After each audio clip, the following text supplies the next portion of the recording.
بسم اللہ الرحمن الرحیم۔ السلام علیکم ناظرین، میں ہوں عام شہری عارف حمید بھٹی۔ آج 4 مئی لاہور سے آپ کے سامنے حاضر ہوں۔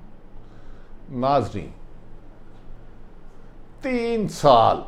اپوزیشن جماعت مسلم لیگ نون مولانا فضل الرحمان اور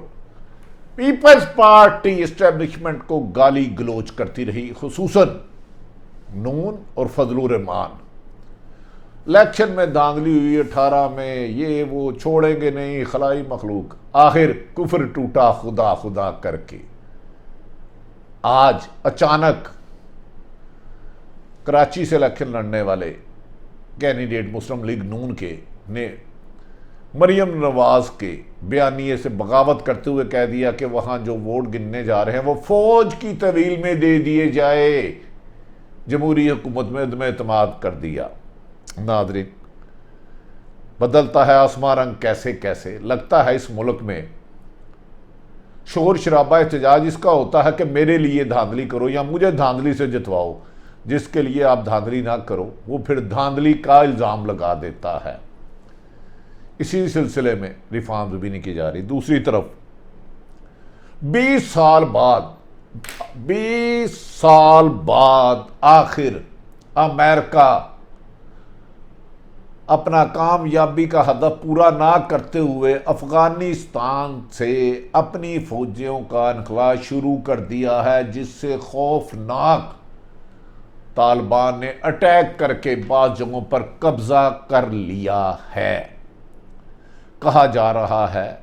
کہ آنے والے دنوں میں اشرف غنی سخت مشکلات کا شکار ہونے والے ہیں اور شاید وہ اپنے گھر کی حکومت بھی قائم نہ رکھ سکے۔ اور اس موقع پر آج پاکستان کے آرمی چیف قمر جاوید باجوہ سے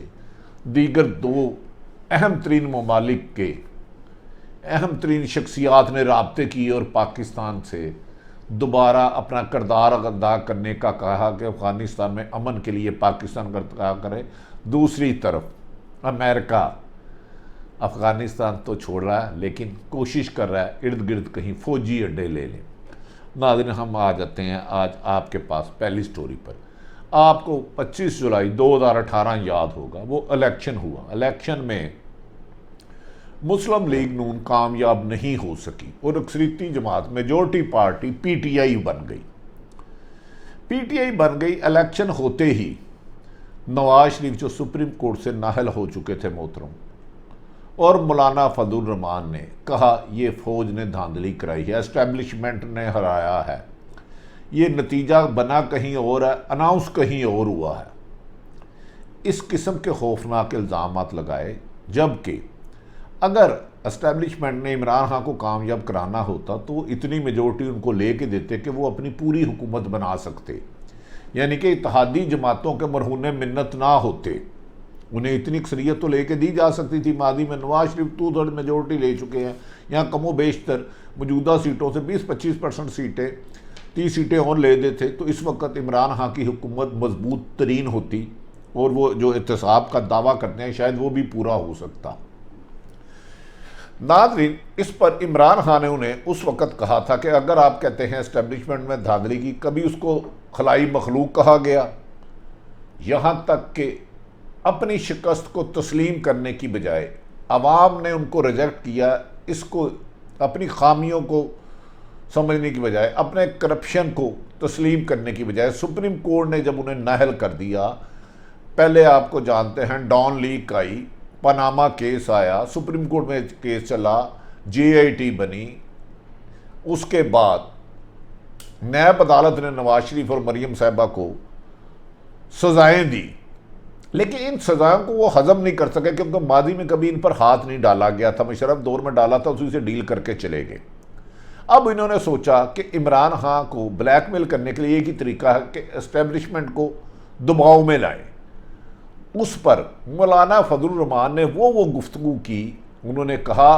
کہ ہم کمزور نہیں ہیں، اگر مجھے نیب نے بلایا تو میں نیب کے دفتر میں اپنے لاکھوں کارکنوں کے ساتھ جاؤں گا اور نیب کو جوتے کی نوک پہ دیکھوں گا۔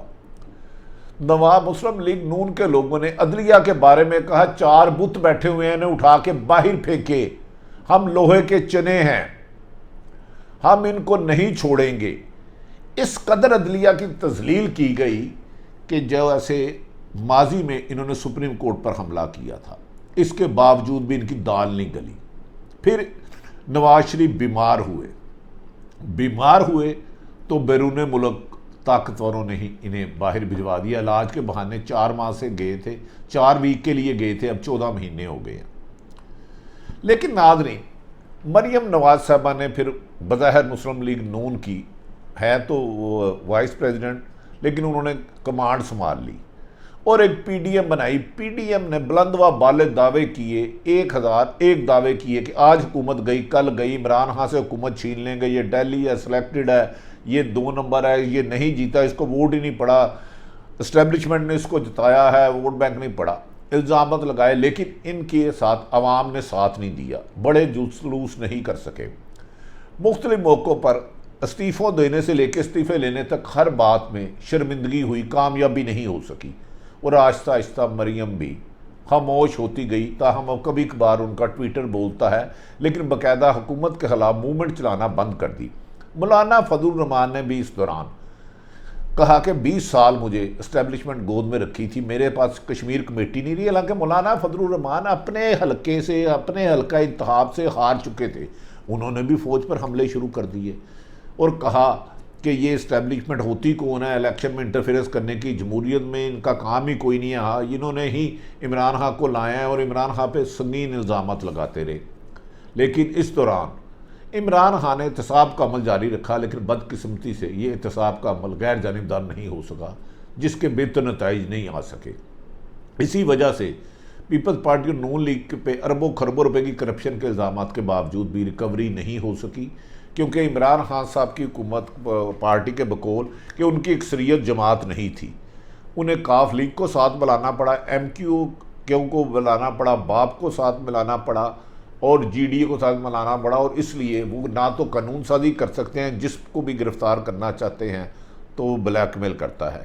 انہی حالات کے مد نظر عمران خان صاحب نے ایک فیصلہ کیا تھا کہ اگر حالات اتنے ہی کر رہے، مجھے بے بس اور دیوار کے ساتھ لگایا جاتا رہا تو میں استعفیٰ دے دوں گا، جس کا ہمارے محترم دوست اسد عمر وزیر صاحب نے بھی کہا کہ وزیر اعظم کسی بھی وقت اسمبلیاں توڑ سکتے ہیں۔ ناظرین، ایک طرف اسٹیبلشمنٹ کے لیے اتنا بغض، ججوں کو اتنے برے، فائدی صاحب کی حمایت کے لیے، جسٹس فائدی صاحب کی حمایت کے لیے مریم میدان میں آ گئی، لیکن آج انہوں نے ہر جگہ اسٹیبلشمنٹ کو خراب کرنے کی کوشش کی، ڈیمیج کرنے کی کوشش کی، یہاں تک کہ مولانا فضل الرحمان، مریم نواز اور نواز شریف نے آرمی چیف اور D G I S I کا استعفیٰ بھی مانگ لیا، لیکن وہ نہیں بولے۔ D G R P R نے ایک دفعہ آ کے بیان دیا کہ فوج کا سیاست سے کوئی واسطہ نہیں، اسے سیاست میں نہ لایا جائے۔ مریم نواز کے ہزاروں ٹویٹ اور بیانات ہیں جو اینٹی اسٹیبلشمنٹ ہے، لیکن آج مفتاح اسماعیل جب چند روز قبل کراچی میں الیکشن ہوا 249 کا، اس میں ٹف مقابلے کے بعد صرف 18% ٹرن آؤٹ رہا، مفتاح اسماعیل کی بجائے پیپلز پارٹی کے قادر جیت کے، اور اس کو پھر مسلم لیگ نون کو اپنی ہار ہضم نہیں ہوئی اور انہوں نے الزام لگانے شروع کر دیے، اور بلاول بھٹو اور آصف علی زرداری کو کہہ دیا عمران خانی اصل سلیکٹڈ آصف علی زرداری اور بلاول ہے، پیپلز پارٹی ہے، پیپلز پارٹی کو بھائی لوگوں نے اسٹیبلشمنٹ نے جتایا ہے۔ اس پر بلاول نے کہا کہ ضیاء الحق کی گود میں پلنے والے آج ہمیں کہتے ہیں انہیں شرم آنی چاہیے، اور سعید غنی نے خوب نون لیگ کی کلاس لی۔ تاہم اس میں مسلم لیگ نون کے قائدین بھی پیپلز پارٹی کو کرپٹ، جمہوریت دشمن اور سلیکٹڈ اور اسٹیبلشمنٹ کا لاڑلا کہنے لگ پڑے۔ یہ سارا موقف مسلم لیگ نون کیمپ بنا رہا تھا، اس میں شہباز شریف صاحب اور حمزہ شہباز نے بالکل لا تعلق رکھا، نہ انہوں نے اسٹیبلشمنٹ پہ حملہ کیا نہ عدلیہ پہ۔ اس دوران دونوں کی ضمانت ہو جاتی ہے، محترم شہباز شریف صاحب اور حمزہ صاحب، ضمانت کے بعد ان کی اہم ملاقاتوں کا سلسلہ بھی شروع ہو جاتا ہے۔ الیکشن ہارنے کے بعد الیکشن کا رزلٹ لوگ لیا جاتا ہے، اور مفتاح اسماعیل نے آج اچانک کہہ دیا کہ جو جمہوری حکومت ہے، جو ان کے بھائی بنے ہوئے تھے پیپلز پارٹی، جو پی ڈی ایم بنائی تھی، کہ ان کے پاس وزیر اعلیٰ سندھ کے پاس ووٹر محفوظ نہیں ہے، یہ فوج کے حوالے کیے جائیں۔ یہ مریم نواز کے بیانیے کے خلاف بغاوت ہے کیونکہ مریم تو ہر برائی کی جڑ ہی اسٹیبلشمنٹ کو کہتی ہیں ان کے والد صاحب، لیکن مفتاح اسماعیل کو ایک آصف علی زرداری، بلاول بھٹو کی جمہوری حکومت پسند نہیں آئی جو 13 سال سے سندھ میں ہے. انہوں نے کہا فوج کے پاس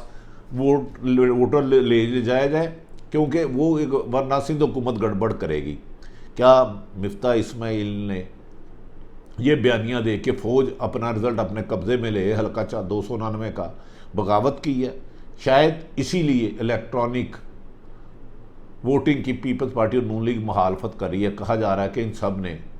خاص حلقوں میں 15 سے 20 ہزار منیمم ووٹ بنائے ہیں. اگر وہ الیکٹرانک ریفارمز آ جاتی ہیں اور ایک بندے کا ایک ووٹ ہوتا ہے، جیسے آپ موبائل سم نکالتے ہیں، ایک تھم پریشر کرتے ہیں تو ایک موبائل سم نکل آتی ہے جو اس وقت 7 کروڑ سے زیادہ پاکستانیوں کے پاس ہے. انہیں ڈر ہے کہ یہ تباہی کی طرف نہ چلے جائے، یہ ان کی اکثریت ختم ہو جائے گی. دوسری طرف ناظرین مختصر سا کہتا چلوں، 20 سال بعد امریکہ نے افغانستان میں ناکامیوں کے بعد فوج اپنی لے جانا شروع کر دی ہے، اور ان کی چھونیاں جہاں فوجی کیمپ تھے وہاں اشرف غنی کی حکومت کو فوجیوں نے دے دیا ہے جس پر امریکہ کے جھنڈے اتارے جا رہے ہیں. لیکن 7 سے زیادہ جگہ پر چھونیاں خالی کی گئی امریکن فوجیوں نے، اس پر طالبان نے اٹیک کر کے ساری جگہ پر قبضہ کر لیا. کہا جا رہا ہے کہ اگر امریکہ ستمبر تک چلے جاتا ہے، یو این او کی چلے جاتی ہے، تو طالبان پورے افغانستان پر قبضہ کر لے گا، کیونکہ اشرف غنی جو اس وقت ان کے ڈمی کٹ پتلی صدر ہیں ان کی عوام میں پذیرائی نہیں ہے اور لوگ ان کو پسند نہیں کرتے، اور اس طرح ادھر کے طالبان کا قبضہ پورے افغانستان میں ہو جائے گا. اس سلسلے میں آج امریکہ کی اہم ترین شخصیات، چین اور رشیا کی اہم ترین شخصیات نے آرمی چیف قمر جوادوا سے کہا ہے کہ اس ریجن میں امن لانے کے لیے افغانستان میں جو جنگ چھڑنے جا رہی ہے، جو افغان طالبان حملہ کرنے جا رہے ہیں، اشرف غنی ان کا مقابلہ نہیں کر سکتے. یہ ایک نئے ریجن کی تباہی کا باعث بنے گا، جس پر پاکستان نے کہا ہم ہر ممکن مدد کریں گے. تاہم امریکہ نے ایک کوشش یہ بھی شروع کر دی ہے کہ افغانستان سے 20 سال بعد ناکامی کے بعد پورا افغان قبضے میں نہیں کر سکے